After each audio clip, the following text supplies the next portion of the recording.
Est-ce qu'on est tous faits pour être entrepreneurs ? À la base, il y a des gens qui ne vont pas vraiment trouver leur bonheur dans l'entrepreneuriat. Mais je vais quand même vous rappeler quelque chose. L'entrepreneuriat est très vieux. Et on est tous quelque part un peu des entrepreneurs dans notre vie. Il y a un département communication, recherche et développement, finance, tu vois. Il y a 200 ans, le salariat n'existait pas. C'est nouveau le salariat dans l'histoire de l'humanité. C'est nouveau. Et ironie du sort, il y a plus aujourd'hui de salariés que d'entrepreneurs. Donc je me dis, peu importe le contexte et la façon dont vous avez été éduqué et puis les croyances que vous avez envers vous-même, si vous pensez que l'entrepreneuriat n'est pas fait pour vous, fine, ok, j'achète. Parce que c'est votre bonheur qui est le plus important. En revanche, sans parler de bourse, d'immobilier et de choses qui peuvent être très techniques et qui peuvent faire peur, mais il est important en ce moment, en tout cas, et je pense que ce discours va concerner la plupart des gens qui m'écoutent en ce moment, on est dans une insécurité financière, pas juste sanitaire en ce moment. Je crois que nous devons cesser de compter sur l'État en permanence. Il y a un moment donné, on est responsable de notre propre vie. Et si je tombe malade, c'est moi qui vais devoir l'assumer. Si j'ai pas de quoi payer mon loyer, c'est moi qui vais devoir l'assumer, chérie.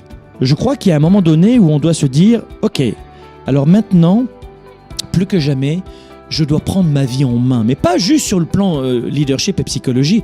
Je dois prendre ma vie en main d'abord et avant tout aussi sur un point peut-être plus pragmatique qui est l'argent. On a tous la capacité d'augmenter nos revenus. 100 par semaine, 100 par jour, 100 par heure, peu importe. On a la capacité d'augmenter nos revenus. Et rappelez-vous ces instants où vous aviez eu un gros salaire ou alors, si vous êtes déjà entrepreneur, une très bonne vente. Comment vous vous sentiez, vous, à la fin du mois avec un compte en banque bien douillet ? Comment vous vous sentiez ? Pour vous, évidemment, mais pour vos proches, vos parents qui vieillissent. On a tous cette capacité de se sentir bien comme cela. De bien dormir et pas constamment se dire « Oh my God, comment je vais payer mes factures ce mois-ci ? Quand est-ce que je pourrai partir en vacances ? Comment je vais m'y prendre ?» À partir du moment où tu gardes ton salaire, qu'est-ce que tu fais en rentrant à la maison le soir ? Combien d'heures tu passes devant la télé, devant des bêtises ? Bien sûr que tu t'occupes de ta famille, tes proches, tes enfants. Oui, d'accord, mais au bout d'un moment, vous savez comme moi que si vous voulez augmenter votre sécurité financière, ça ne va pas se faire tout seul. Mais il y a beaucoup de gens qui se créent en entrepreneuriat, qui créent une deuxième activité, mais qui ne savent pas du tout maîtriser quoi que ce soit. Ils ne savent pas maîtriser le marketing, ils savent pas maîtriser la vente, les réseaux sociaux, le principe de la communication face à face. Bref, c'est de l'improvisation totale. Donc, est-ce que vous êtes fait ou faite pour avoir une deuxième activité ? Tout le monde doit répondre oui.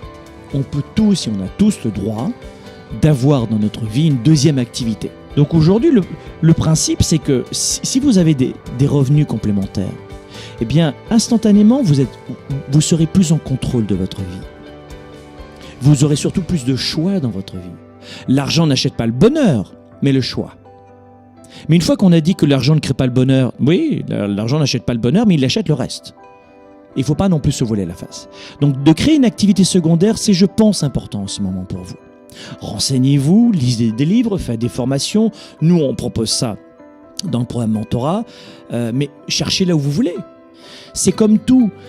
Tu as des formations pour devenir infirmière, parfait, tu en as pour devenir entrepreneur aussi. Le buffet est assez grand pour tout le monde.